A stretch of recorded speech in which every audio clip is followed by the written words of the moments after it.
Everyone, this is Ankit from Kailash online learning. ये आपका 8th lecture है ज्योमेट्री का, और ये वैसे तो सिमिलैरिटी ऑफ ट्रायंगल्स का ही लेक्चर है, लेकिन कॉन्ग्रुएंसी में 3 थ्योरम्स मैं आपको और बताना चाहता हूँ जो कि मिस हो गई। हमने क्लास 9th के मैथ्स का PDF जो NCERT का था उसको देखा था।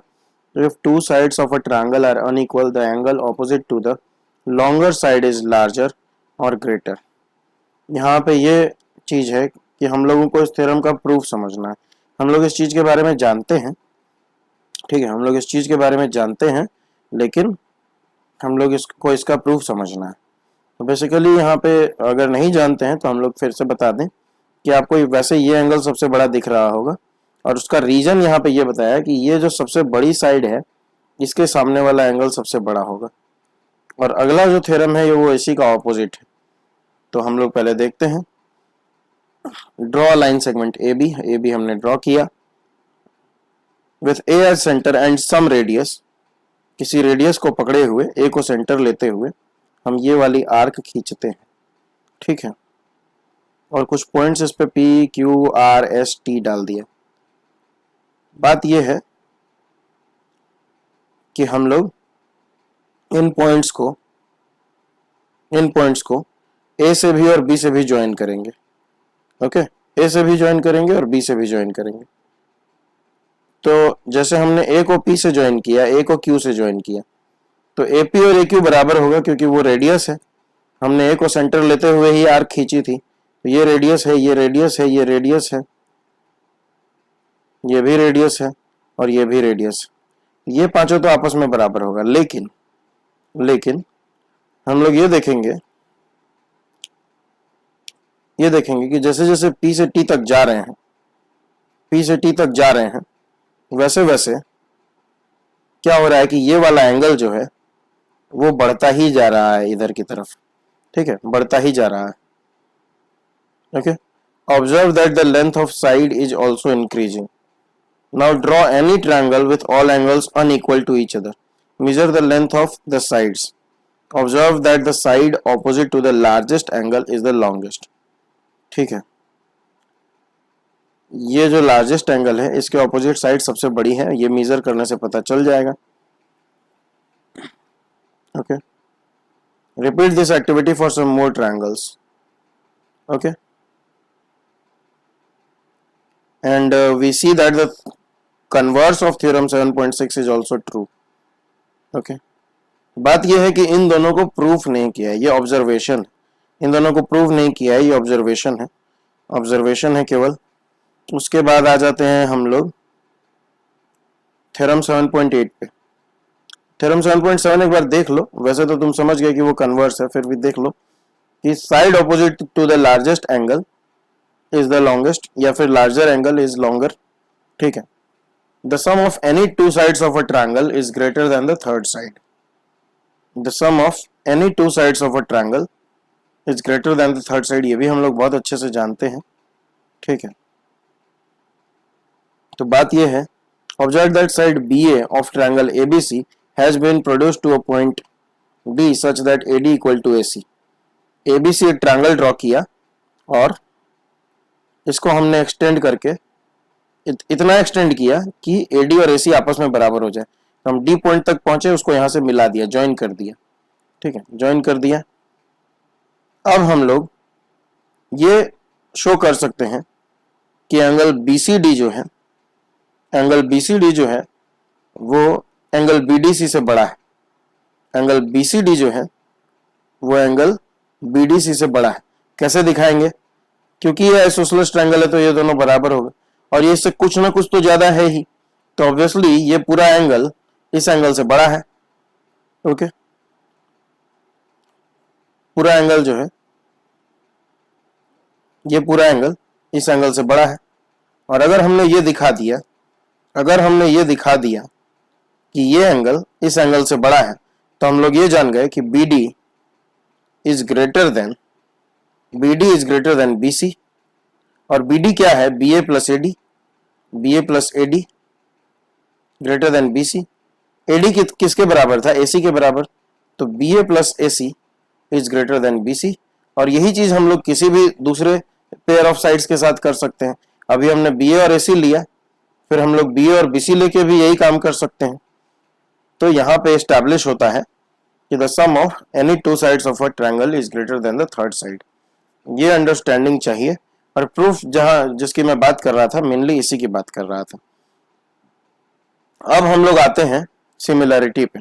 कॉन्ग्रुएंसी से ज्यादा सिमिलैरिटी चैप्टर जो है वो उसका वेटेज होता है, और सिमिलैरिटी पे ही कैट में अच्छे अच्छे सवाल बनते हैं।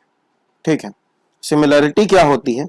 सबसे पहले दिमाग में एक इमेज बना लीजिए कि जो फोटोज आपको देखने में एक जैसी लगती हैं, वो जो आपका बेसिक कॉन्सेप्ट ऑफ सिमिलैरिटी है वही होती है सिमिलैरिटी।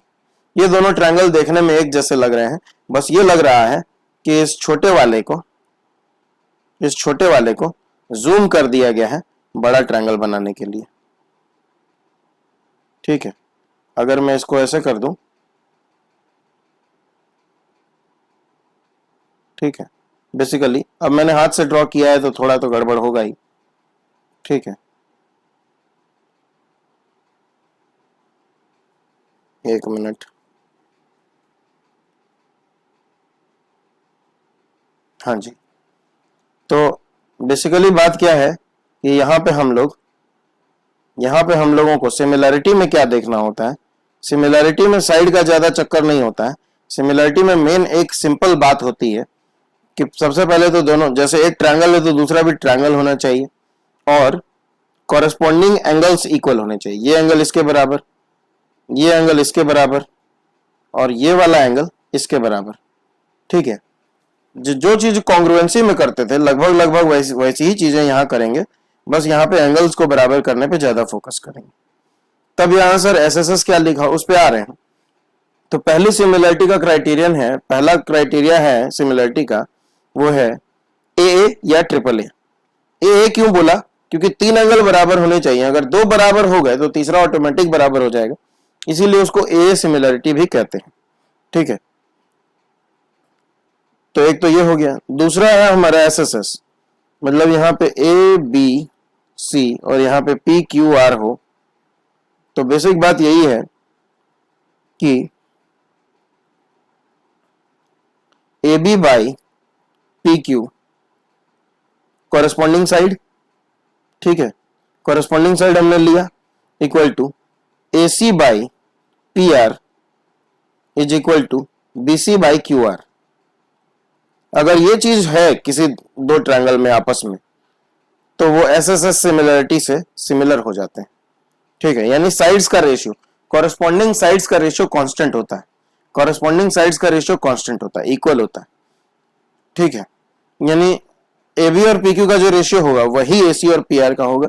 समझ गए? तो यहाँ पे हम लोग कैसे लिखते हैं, triangle A B C similar to, जैसे कॉन्ग्रुएंट में ये होता था, इसको नीचे से हटा देंगे, ट्रायंगल पी क्यू आर। इसके नीचे देखिए इक्वालिटी का साइन होता था, और congruency was a kind of equality. ठीक है, उस इक्वालिटी को हमने हटा दिया, तो अब ये सिमिलरिटी हो गई। एक और चीज आप नोट कर लीजिए कि two congruent triangles are always similar. काहे?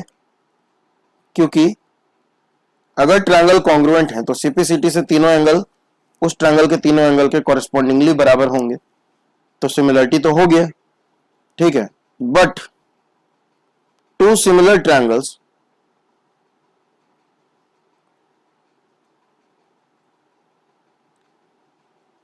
मे और मे नॉट बी कॉन्ग्रुएंट। जैसे यहां पे देखिए ये और ये दोनों सिमिलर हैं, लेकिन कॉन्ग्रुएंट नहीं है। जाहिर सी बात है, कॉन्ग्रुएंट होते तो ए बी और पी क्यू बराबर होता, लग भी नहीं रहा है। मे और मे नॉट बी कॉन्ग्रुएंट। ठीक है, ये बात हो गई। तो अभी हमने ए या ट्रिपल ए पहला क्राइटेरिया, दूसरा ट्रिपल एस, तीसरा है एस ए एस। ठीक है, दो साइड्स का रेशियो बराबर है। सपोज एस एस को यहां एक्सप्लेन कर देता हूं,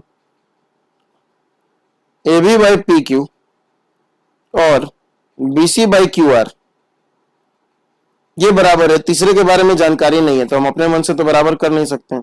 सर ऐसा हो सकता है दो हो जाएगा तो तीसरा तो होना ही पड़ेगा। अब ये दोनों अगर बराबर है या ये दोनों का जो रेशियो है वही अगर इन दोनों का रेशियो हो गया तो मेंटेन हो जाएगा। लेकिन आप देख रहे हैं कि तीसरी साइड यहाँ पे ये होगी और तीसरी साइड यहाँ पे ये होगी, तो तीसरी साइड का तो रेशियो एकदम, शेप ही एकदम अलग लग रहा है ट्रायंगल का। तो फिर क्या है कि दो साइड बराबर हो गई एंड जो इंक्लूडेड एंगल है वो बराबर होना चाहिए। ठीक है, तो इंक्लूडेड एंगल यहाँ ऑब्वियसली बराबर नहीं है, यहाँ बड़ा दिख रहा है यहाँ छोटा दिख रहा है, तो ये नहीं हुआ सिमिलर। सिमिलरिटी के लिए क्या है कि दो साइड्स का रेशियो कॉरेस्पॉन्डिंगली बराबर हो एंड इंक्लूडेड एंगल बीच वाला। यानी अगर हमको यहाँ पे इस एंगल की जानकारी ना होती, और AC और PR के रिलेशन का नहीं पता होता, अगर हमको बस हमको ये पता होता कि angle B is equal to angle Q और AB by PQ is equal to BC by QR, included angle जो कि यहां पे है एंगल B और एंगल Q, ठीक है, आर इक्वल। ठीक है, इंक्लूडेड कॉरेस्पॉन्डिंग एंगल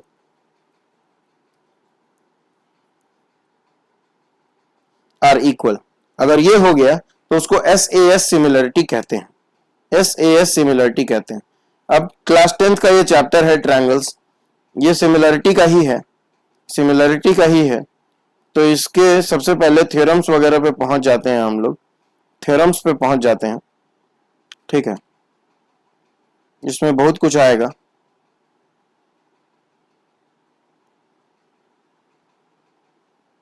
अब यहाँ पे एक देखने की बात है, you can verify that if one polygon is similar to another polygon and this second polygon is similar to third polygon, first is similar to the third polygon, you may note that in two quadrilaterals corresponding angles are equal but their corresponding sides are not in the same ratio, so the two quadrilaterals are not similar। यानी square और rectangle को आप similar नहीं बोल सकते, दो square हमेशा similar होंगे एक दूसरे के, क्योंकि साइड इसका भी चारों बराबर है, इसका भी चारों बराबर होगा, तो रेशियो तो इक्वल होगा ही। ये ए है और ये एस है, तो पहले वाले का रेशियो क्या होगा, A/S, दूसरे का भी A/S, तीसरे का भी A/S, तो साइड्स का रेशियो बराबर हो गया और एंगल चारों 90 डिग्री, इसमें भी उसमें भी। ठीक है, तो क्वाड्रिलैटरल्स में ये चीज जो है ध्यान देने वाली बात है कि स्क्वायर को रेक्टेंगल के सिमिलर मत बोल देना, बस ये देख के कि 90 डिग्री तो होता ही है। सर्कल क्या है, सर्कल तो गोल होता है, सर्कल में तुम ज्यादा इधर उधर कर नहीं सकते हो, तो all circles are similar, all squares are similar, all equilateral triangles are similar. Isosceles तो ऐसा भी हो सकता है और ऐसा भी हो सकता है और ऐसा भी हो सकता है, ठीक है, लेकिन इक्विलैटरल में तो 60 ही होगा, ऑल थ्री साइड्स इक्वल ही होगा, इसलिए all equilateral triangles are similar.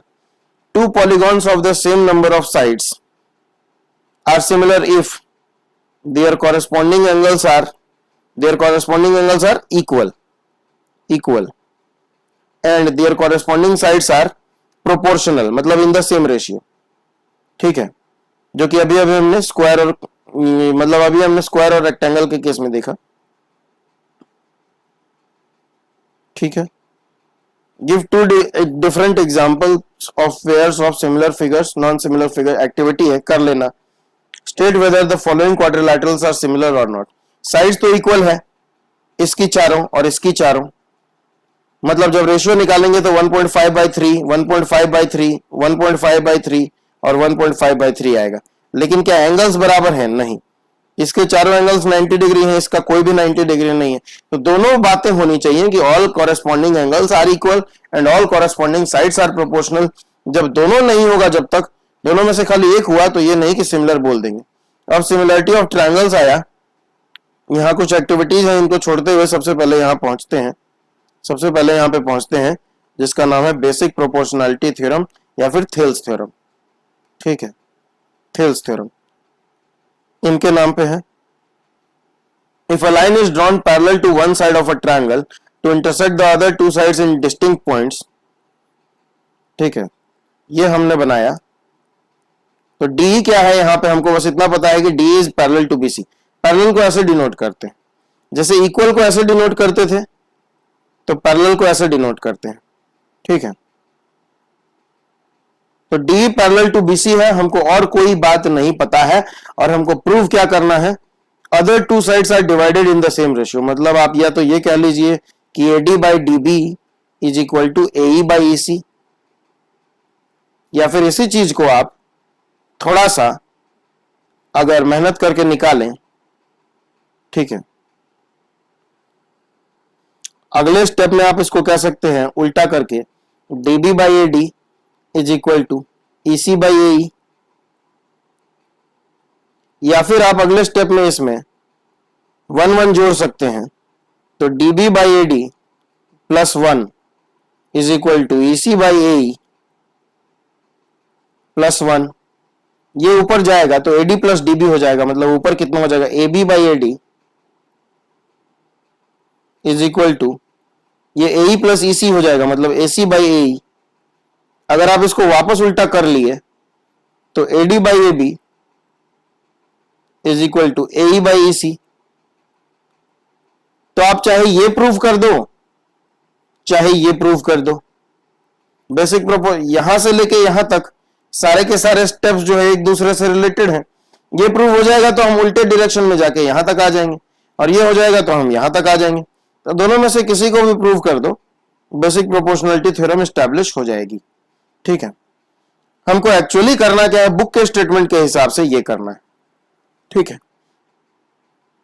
तो देख लेते हैं हम लोग, चलो इसको हमने साफ कर लिया। नाउ हमने क्या किया कि बीई को सीडी से ज्वाइन कर दिया, सॉरी बीई को ज्वाइन कर दिया और सीडी को ज्वाइन कर दिया, ठीक है।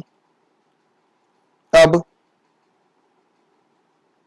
उसके बाद जो है डीएम हमने परपेंडिकुलर टू एसी डाला और ईएन हमने परपेंडिकुलर टू एडी डाला, ठीक है।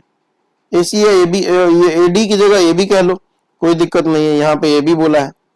ईएन हमने परपेंडिकुलर टू एबी डाला, डीएम हमने परपेंडिकुलर टू एसी डाला, ठीक है।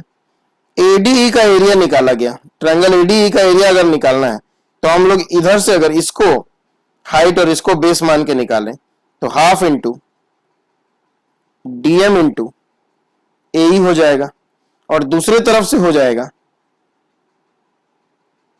Half into EN into AD, अगर हम इसको परपेंडिकुलर और इसको बेस मान के निकालें तो, ठीक है।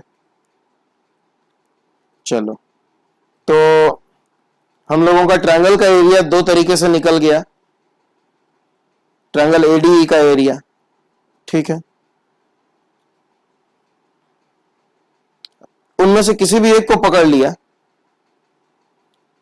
ये डिनोट करने को बता रहा है कि एरिया को ऐसे लिखते हैं, तो ये देखो। उसके बाद अगर अब हम लोग क्या कर रहे हैं, बीडीई का एरिया निकाल रहे हैं। बीडीई का एरिया निकाल रहे हैं हम लोग, तो क्या हो जाएगा, ये बीडीई का एरिया निकालना है तो बीडी बेस है, और हम इसको परपेंडिकुलर अभी भी मानेंगे। ये चीज हमने सीखा था कि अगर कोई ट्रायंगल ऐसा है और यहां पे अगर हम परपेंडिकुलर डाल रहे हैं तो परपेंडिकुलर का ये हाइट हो जाएगा और ये बेस हो जाएगा। तो वही हमने किया, EN into BD, half into EN into BD. तो एडीई का एरिया हमने ऐसे निकाला और बीडीई का एरिया हमने ऐसे निकाला। अब दूसरे तरीके से जो हमने इसको यूज कर लिया, इस वाले को हमने क्या कर दिया, साफ कर दिया। चलो, अब दूसरे वाले को हमको यूज करना है दूसरे तरफ से। तो एडीई का एरिया हमने निकाला हुआ है ए इंटू डीएम। इस बार पहले हम लोग बीडीई का एरिया निकाले थे, अब हम लोग सीडी का एरिया निकालेंगे। जैसे यहां पे इसका निकाले थे वैसे ही हम लोग क्या करेंगे, यहां पे हम लोग इसका एरिया निकालेंगे। तो यहां पे भी वही हो जाएगा, इसको परपेंडिकुलर लेंगे और ईसी को बेस लेंगे, तो डीएम इंटू ईसी हो जाएगा हाफ लगा के, ये हो गया। तो एडी और बीडी के एरिया का रेशियो क्या हो गया, एडी और बीडी के एरिया का रेशियो क्या हो गया हमारा, एडी और बीडी के एरिया का रेशियो हो गया, यहां से इन दोनों को हमने पुट कर दिया तो हाफ हाफ कट गया, ईएम और ईएन कट गया, एडी बाई डीबी आया, ठीक है। इसको हमने ले लिया 1। दूसरे में हमने ADE और DEC निकाला था, उनका वैल्यू पुट कर दिया, तो यहां पे हाफ हाफ कट गया, DM DM कट गया, तो AE/EC आया। ये दूसरा हो गया हमारा। ठीक है, अब हम लोग एक चीज जानते हैं कि सेम बेस DE और सेम पैरेलल लाइंस के बीच में, यानी DE पैरेलल टू EC है, सेम बेस और सेम पैरेलल लाइंस के बीच में बने हुए ट्रायंगल्स का एरिया बराबर होता है। तो BDE और DEC क्या होगा, बराबर एरिया का होगा। BDE और DEC बराबर एरिया का होगा। ठीक है, ओके। तो यहां पे जो हमने एरिया ट्रायंगल BDE लिखा है, इसको हम लोग DEC भी लिख सकते हैं, यानी कि ये दोनों चीजें बराबर हो गई, तो हमने जैसे LHS बराबर है RHS को बराबर कर दिया। Same base between same parallel lines वाली बात बोला है, तो उससे हमने RHS को जब बराबर किया तो ये हमारा रिलेशन आ गया जो हमको लाना था। तो AD/DB अब बेसिकली पिक्चराइज कैसे करना है कि जब भी ट्रायंगल के बीच में से काटते हुए ऐसे पैरेलल लाइन जाए तो इतना बाई इतना इज इक्वल टू इतना बाई इतना, रट लो, एकदम दिमाग में बिठा लो। ये पिक्चराइज करना है तुमको कि this by this is equal to this by this. दूसरा, ये तो पहली चीज हो गई। दूसरा जो मैंने यहां पे इतना लंबा निकाल के दिखाया था वो क्या है कि छोटा साइड बाय फुल साइड और यहां का छोटा साइड बाय फुल साइड, ये रेशियो बराबर होता है। ठीक है, यानी AD/AB is equal to AE/AC। तो यहां एक छोटा ट्रायंगल बन रहा है और एक बड़ा ट्रायंगल बन रहा है। आपको एक बात और समझ में आ रही होगी कि ये दोनों ट्रायंगल क्या है, सिमिलर है। इसको हम लोग सिमिलर ट्रायंगल के कॉन्सेप्ट से भी निकाल सकते हैं। कैसे निकाल सकते हैं? सिमिलर ट्रायंगल के कॉन्सेप्ट से निकाल सकते हैं। कैसे? देखिएगा, जो हमने पढ़ा है, वैसे थेल्स थ्योरम पहले है, सिमिलरिटी बाद में है। थेल्स थ्योरम पहले और सिमिलरिटी बाद में है, इसीलिए ये प्रोसेस अप्लाई नहीं किया जाता है। थेल्स थ्योरम को यूज करके सिमिलरिटी एस्टैब्लिश की गई। अगर हमको सिमिलरिटी पहले से पता होती तो कितना आसान होता। ये एंगल कॉरेस्पॉन्डिंग बराबर, क्योंकि पैरेलल लाइन है डी और BC। ये एंगल और ये एंगल कॉरेस्पॉन्डिंग तो बराबर, दो एंगल बराबर हो गए। तो इन ट्रायंगल ADE लिया तो फिर दूसरा क्या लेना पड़ेगा, ABC। यहां ADE लिया तो दूसरा क्या लेना पड़ेगा, ABC। एंड ट्रायंगल ABC, दो एंगल बराबर हो गए तो ये आपस में सिमिलर हो गए, A से सिमिलर हो गए। जैसे ही सिमिलर हुए तो AD/AB is equal to DE/BC, और तीसरा AE/AC। AE/AC हमने निकाल लिया। हम ये कर सकते हैं, जो हमने किया था इसको उल्टा करेंगे तो AB/AD आ जाएगा इज इक्वल टू AC/AE आ जाएगा। फिर हम क्या करेंगे, दोनों तरफ -1 कर लेंगे। यहां -1 किया, यहां -1 किया, यहां एलसीएम लेके ऊपर AB-AD आ गया। AB में से AD घटाएंगे, क्या बचेगा, BD/AD इज इक्वल टू, यहां एलसीएम लेंगे ऊपर AC-AE आ जाएगा, तो कितना हो जाएगा, EC/AE। इसको उल्टा कर लेंगे दोनों तरफ, तो AD/BD is equal to AE/EC। ठीक है, लेकिन बात यही है कि सिमिलरिटी जो है वो थेल्स के बाद पढ़नी होती है। ठीक है, उसके बाद एक्टिविटी 3 है theorem. If a line divides any two sides of a triangle in the same ratio, अगर कोई लाइन, यानी थेल्स का कन्वर्स है बेसिकली ये, अगर कोई लाइन किसी ट्रायंगल के दो साइड्स को सेम रेशियो में डिवाइड करती है तो वो लाइन पैरेलल ही होगी। यानी अब हमको क्या करना है, उसका एक कॉन्ट्राडिक्शन इमेजिन कर लेना है। ठीक है,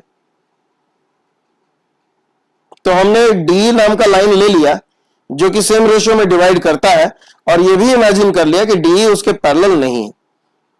और पैरेलल कौन है फिर, तो DE' हमने एक ले लिया कि वो पैरेलल है भैया, वो पैरेलल है। ठीक है, तो DE' अगर पैरेलल है तो क्या हो जाएगा, डी ई डैश अगर पैरेलल है तो A D by D B will be equal to A E dash by E dash C होगा, हो जाएगा, क्योंकि ये तो अभी अभी हमने ऊपर एस्टैब्लिश किया, ऊपर पढ़ा है। अभी हम डी को भूल चुके हैं, ये हमारी पैरेलल है और डी पैरेलल नहीं है, हमने ऐसा कंट्राडिक्शन मान लिया। ठीक है, तो इस वजह से क्या हो जाएगा कि एक तो ये चीज क्वेश्चन में दी हुई है और एक ये चीज जो होती है, तो दोनों का आरएचएस बराबर करेंगे क्योंकि एलएचएस तो सेम है, तो ये आ जाएगा। एनसीईआरटी की सबसे अच्छी बात है कि आपको सोचने का मौका देता है, वाई लिख के छोड़ता है। ठीक है, अब अगर हम दोनों तरफ 1 ऐड कर दें, दोनों तरफ अगर हम 1 ऐड कर दें, जो कि मैंने उस समय करके दिखाया था, तो ऊपर एसी आ जाएगा इधर और इधर भी ऊपर एसी आ जाएगा, नीचे रहेगा ईसी और इधर रहेगा ई डैश सी। तो ये अगर हम, ये ईसी है और ये ई डैश सी है, तो अब ये ऊपर वाला जब बराबर हो गया है तो मजबूरी में ईसी को ई डैश सी के बराबर होना पड़ेगा। बराबर होने का एक ही तरीका है कि ये दोनों पॉइंट कोइंसाइड कर जाएंगे, these two points must coincide. Okay, तो बात हो गई कि अगर कोइंसाइड कर गया तो ऑटोमेटिकली जिसको हमने पैरेलल माना था, ये लाइन जो डी थी, ये घूम के कहां आ गई, वहीं आ गई, तो ऑटोमेटिकली पैरेलल हो गई। यानी हमने जो कंट्राडिक्शन माना, यानी ये दोनों पॉइंट अलग नहीं हो सकते, हमने जो माना था वो फॉल्स हो गया, और जब फॉल्स हो गया तो जो बात दिया हुआ, हमने कंट्राडिक्शन माना था ना, तो जब हमने जो उल्टा माना था वो फॉल्स हो गया, यानी जो सीधा है वो सही है, यानी जो क्वेश्चन में दिया हुआ है वो सही है। If a line intersects side AB and AC of a triangle ABC at D and E respectively and is parallel to BC, ठीक है, prove that AD by AB is equal to AE by AC, ये हमने कर दिया है क्योंकि bye Thales theorem ये हमने निकाल लिया है और फिर इसको उल्टा करके +1 करके और लास्ट में यहां तक आके ये हमने करके दिखा दिया है आपको। ठीक है, ABCD is a trapezium with AB parallel to DC, ये बड़ा ही स्टैंडर्ड सवाल है। ABCD is a trapezium with AB parallel to DC. E and F are points on non-parallel sides. E and F are points on non-parallel sides. AD and BC respectively such that ये भी parallel है। मतलब क्या हो गया कि ये तीनों आपस में पैरेलल है। तो आपसे पूछ क्या रहा है? पूछ रहा है AE by ED is equal to BF by FC, prove करो। प्रूव करने के लिए क्या करना पड़ेगा कि ऐसा एक कंस्ट्रक्शन करना पड़ेगा, और इस पॉइंट को हमने मान लिया G। जैसे ही हमने माना, हमने क्या एस्टेब्लिश कर दिया कि AE by ED is equal to, क्योंकि ये पैरेलल है इसके, तो थेल्स थ्योरम से क्या हो जाएगा, AG by GC, इसको हमने ले लिया AG by GC, इसको हमने ले लिया 1। अब ये वाला जो ट्रायंगल है इसमें क्या होगा, CF by FB is equal to CG by GA।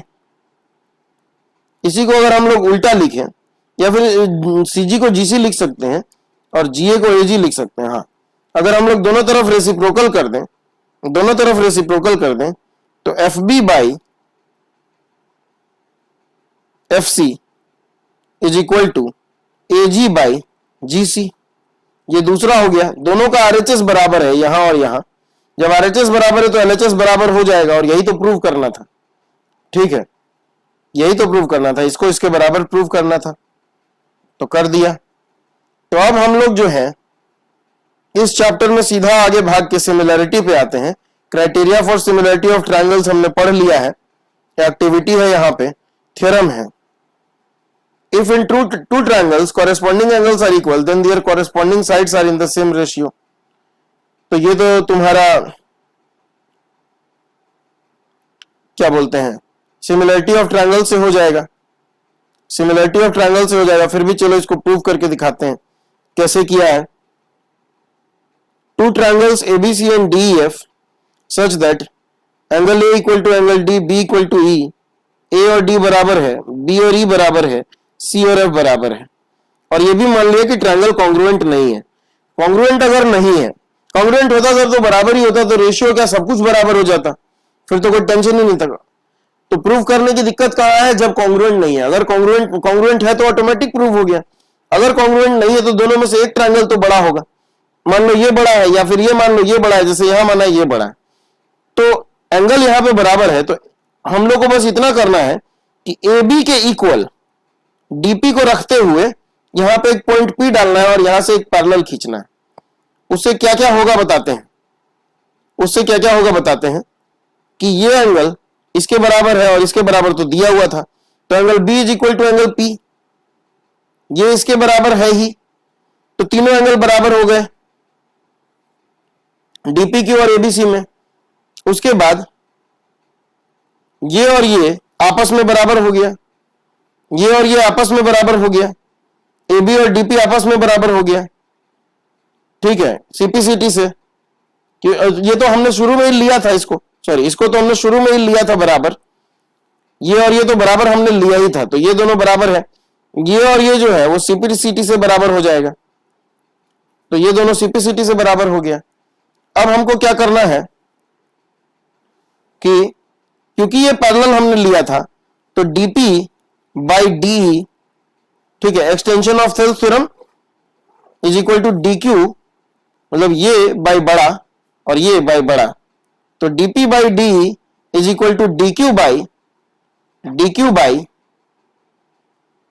D F, ठीक है, is equal to D Q by D F. तो डीपी लेकिन किसके बराबर था, एबी के बराबर, तो यहां एबी रख देंगे, और डीक्यू किसके बराबर था, एसी के बराबर, तो यहां एसी रख देंगे। तो दो साइड का तो प्रोपोर्शनलिटी हम प्रूव कर दिए, तो पहले हमने दो साइड को लिया इसलिए हम उसका कर पाए।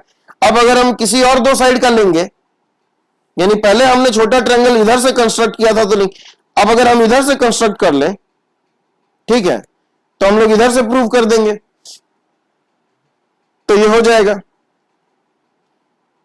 इसलिए अगर एंगल्स बराबर हैं, कॉरेस्पॉन्डिंग एंगल्स बराबर है, तो साइड्स प्रोपोर्शनल होंगी, और ये कहां से हुआ, बेसिक प्रोपोर्शनलिटी थ्योरम से हुआ, और ये पढ़ने के बाद ही हम लोग सिमिलरिटी पे आ सके, ठीक है। If in two triangles sides of one triangle are proportional to each other, then the sides of the other triangle proportional to the sides of the other triangle, then their corresponding angles are equal and hence the two triangles are similar, ठीक है। ये उसी का converse है, हर कुछ prove करके नहीं दिखाएंगे, ठीक है। आप लोग जब इसको देखेंगे, ये एनसीईआरटी है, रिवीजन के तौर पे जब आप इसको देखेंगे कहीं अटक जाएंगे, पूछ लेंगे, ठीक है। मेनली हम लोगों को कैट के लेवल के क्वेश्चंस पे आना है, तो फटाफट बेसिक्स को क्लियर करते हैं। If one angle of a triangle is equal to one angle of other triangle and the sides including these angles are proportional, then the two triangles are similar। ये SAS criterion है, उसका theorem दिया हुआ है, उसको theorem बना के दिया हुआ है, ठीक है। उसके बाद जो है हम लोग एग्जांपल्स देख रहे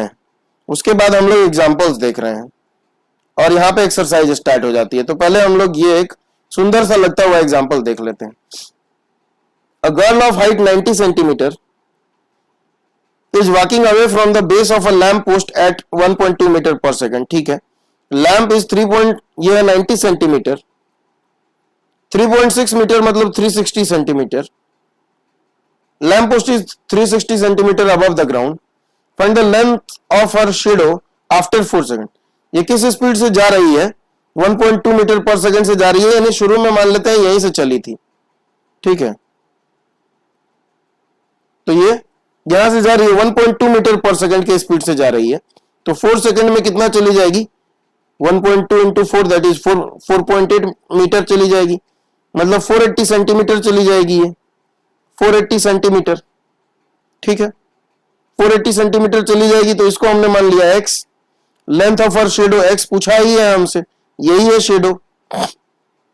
तो यहां पे क्या हो जाएगा, सिमिलरिटी के हिसाब से शेडो क्या है कि यहां से अगर यहां कहीं सन होता है और इसका शेडो अगर ऐसे जा रहा है, सॉरी सन की बात नहीं, लैंप पोस्ट तो खुद ही सोर्स है ना, हाँ, तो लैंप पोस्ट के यहाँ पीक पॉइंट से अगर लाइट आ रही है, इमेजिन कर लेते हैं, तो वो इसके सर के यहां से ऐसे यहीं तक शेडो बना पाएगी ना, ठीक है।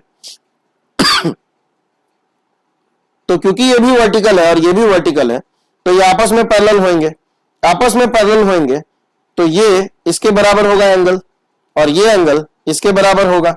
वैसे तो ये 90 डिग्री ही होगा, तो कोई दिक्कत नहीं है, ठीक है। 90 नहीं भी होता तो सिमिलर सिमिलर नहीं होता। फिर 90 अगर नहीं होता तो सिमिलर नहीं होता, क्योंकि लड़की तो सीधी ही खड़ी होती, फिर दोनों को पैरेलल होना जरूरी होता। हाँ, तो ये दोनों आपस में पैरेलल है। पैरेलल है तो क्या हो गया कि दो एंगल तो बराबर हो गए, दो एंगल बराबर हो गए तो ये सिमिलर हो गए। सिमिलर हो गए तो कौन कौन से ट्रायंगल सिमिलर हुए, सवाल ये है।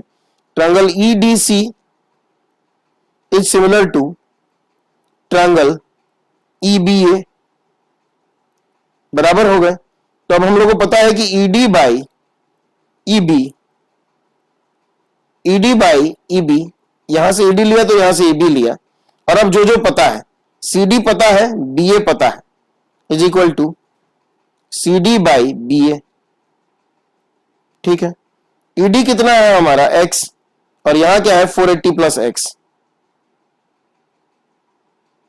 Is equal to CD by B A कितना हो जाएगा 90 बाई 360 मतलब 1/4। तो 4x is equal to 480 plus x मतलब 3x इज इक्वल टू 480, यानी x इज इक्वल टू 160। ठीक है, तो 160 सेंटीमीटर यानी कि 1.6 मीटर, 1.6 मीटर का उसका शेडो हो जाएगा। ठीक है, तो ऐसे हम लोग निकालते हैं सिमिलर ट्रायंगल के क्वेश्चन को।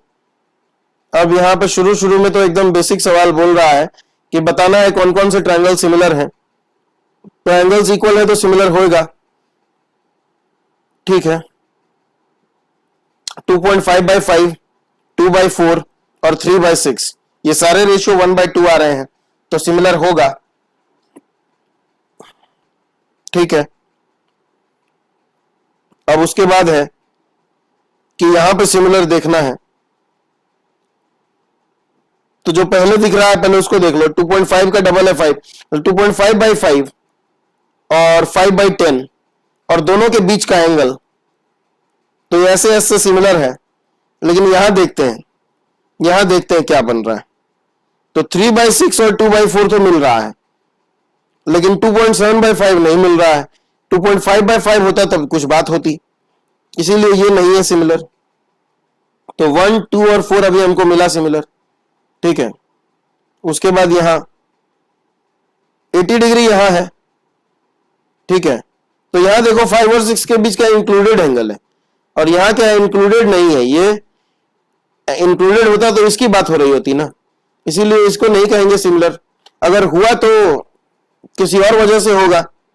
ठीक है, लेकिन जो रूल्स हम जानते हैं उनके अकॉर्डिंग नहीं होगा, तो we can not be sure कि वो है। ओके, उसके बाद 70, 80, तो तीसरा एंगल ऑब्वियसली 30 होगा, टोटल 180 होता है, और यहाँ 80, 30 तो तीसरा ऑब्वियसली 70 होगा। तो तीन एंगल्स बराबर हो गए तो ये सिमिलर हो गया। ठीक है, in figure 6.35 ODC is similar to OBA, ODC is similar to OBA जैसे ही कह दिया, एंड बीओसी इज 125, ये भी 125 होगा। तो यहां पे क्या करते हैं, थोड़ा जूम कर लेते हैं। ठीक है, ये ऑप्शन अपने पास अवेलेबल है। ये 125 है तो ये कितना हो जाएगा 55, यहां भी कितना हो जाएगा 55। ठीक है,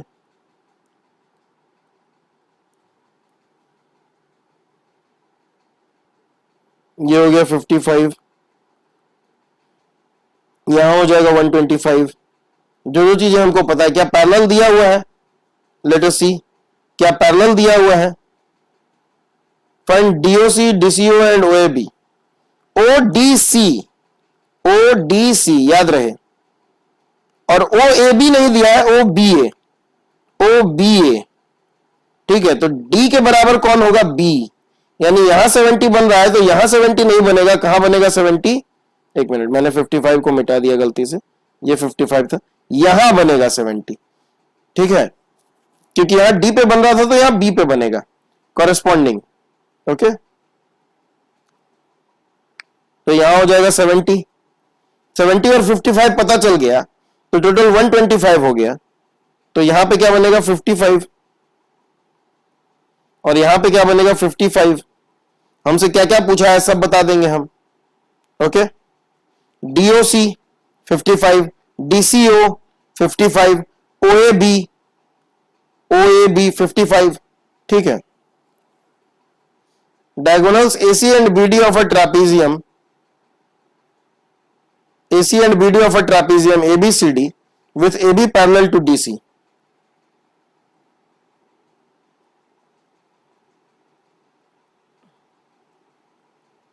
AB पैरेलल टू DC और AC और BD उसके डायगोनल्स हैं। क्या कह रहा है? Intersect each other at the point O। ठीक है, ये O हो गया। Using a similarity criterion for two triangles show that OA by OC is equal to OB by OD। Basic बात यही है कि पैरेलल लाइन है तो ये दोनों एंगल बराबर होगा, ये दोनों एंगल बराबर होगा, दो एंगल बराबर होगा, सिमिलरिटी तो हो गई। ठीक है, कौन कौन किसके किसके बराबर होगा तो ये देख लेते हैं। अगर हम OCD पकड़े तो इसके बराबर कौन एंगल था? ये। तो O के बाद हमको क्या लिखना पड़ेगा? A, OAB। Triangle OCD similar to triangle OAB। अब हम लोग रेशियो कैसे बनाएंगे? OC बाई OA, क्योंकि यहां हमने OC लिया तो यहां OA लेना पड़ेगा, is equal to OD by OB is equal to CD by AB। लेकिन इस लास्ट वाले की हमको जरूरत नहीं है, तो OA by OC is equal to OB by OD। अगर इन दोनों का रेसिप्रोकल ले लिया तो प्रूव हो गया। ठीक है, अब यहां क्या कह रहा है?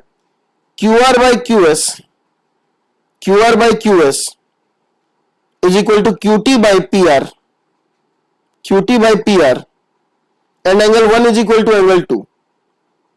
एंगल 1 और एंगल 2 अगर बराबर है तो यह आइसोसेलेस ट्रायंगल हो गया।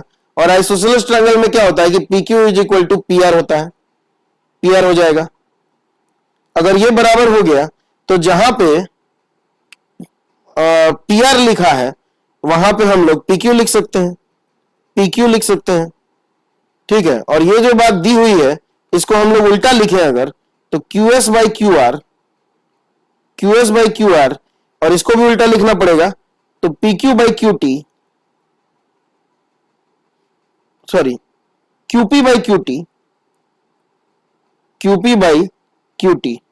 तो देखो इस ट्रायंगल में, इस बड़े ट्रायंगल में इसको पैरेलल लाइन पकड़ते हुए ये थेल्स थ्योरम के जैसा लग रहा है।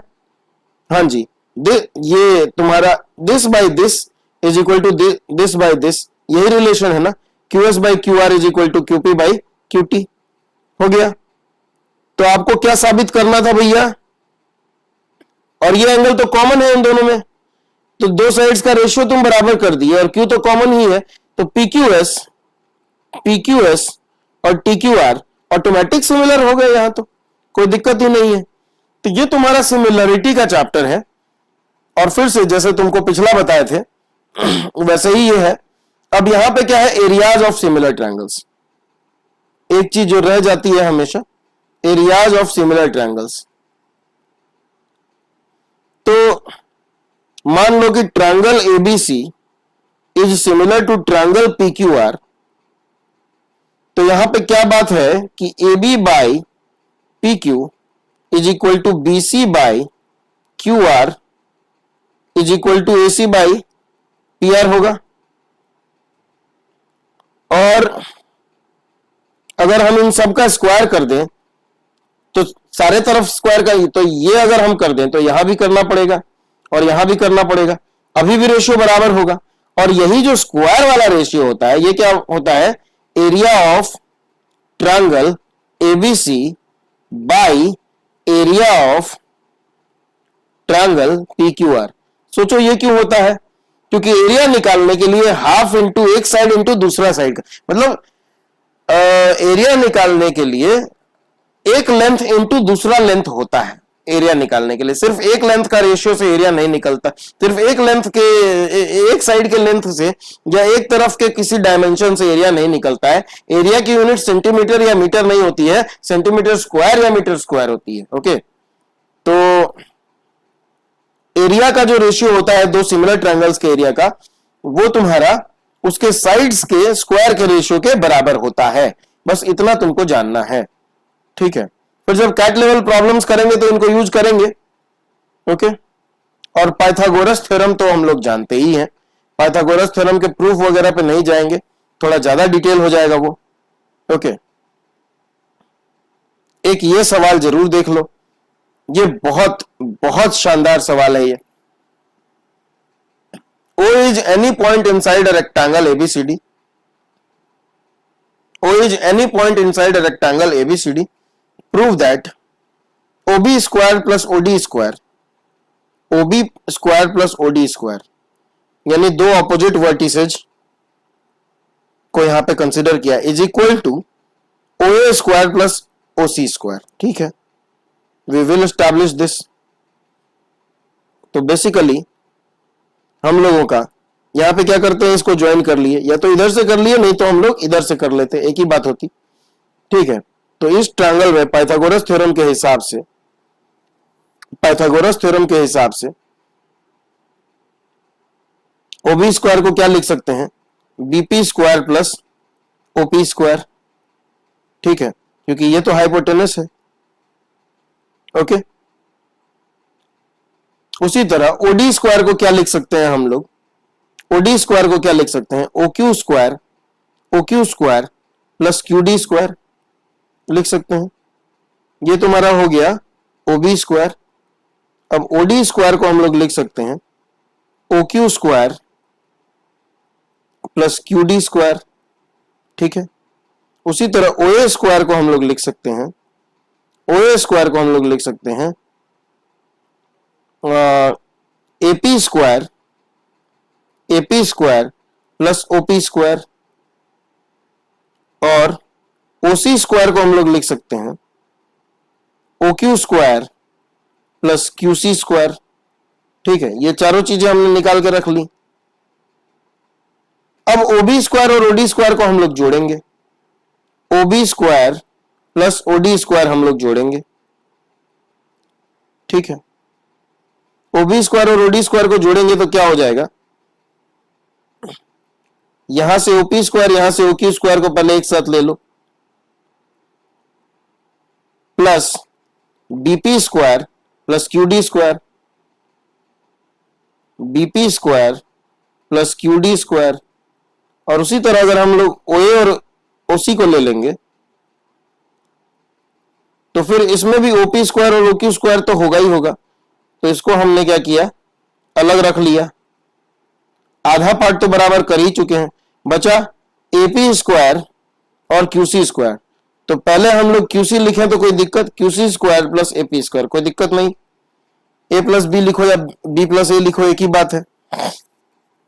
अब ध्यान से देखो कि BP QC के बराबर होगा, रेक्टेंगल वाला रूल हो गया है, क्योंकि PQCB भी एक रेक्टेंगल है, क्योंकि यहां 90 डिग्री, यहां 90 डिग्री हमने परपेंडिकुलर डाला है, तो BP और QC बराबर होगा। तो ये दोनों आपस में बराबर हो ही गया था, ये दोनों बराबर हो गया। अब QD और AP भी बराबर है क्या, हाँ भैया, AP और QD भी बराबर है, तो चारों बराबर हो गया। जब RHS बराबर हो गया तो LHS को बराबर होना ही है। ठीक है, लेकिन ये चीज इस कंस्ट्रक्शन के बिना प्रूव नहीं हो पाती है। तो मेन चीज है कि ये जो आपको अभी केकवाक लगा, इतना सिंपल लगा, ये कंस्ट्रक्शन इंपॉर्टेंट है। ठीक है, तो यहां पे मैंने आपका खत्म किया सिमिलरिटी का टॉपिक, सिमिलरिटी का टॉपिक खत्म किया। क्वेश्चंस आप इसको देख के बनाएंगे।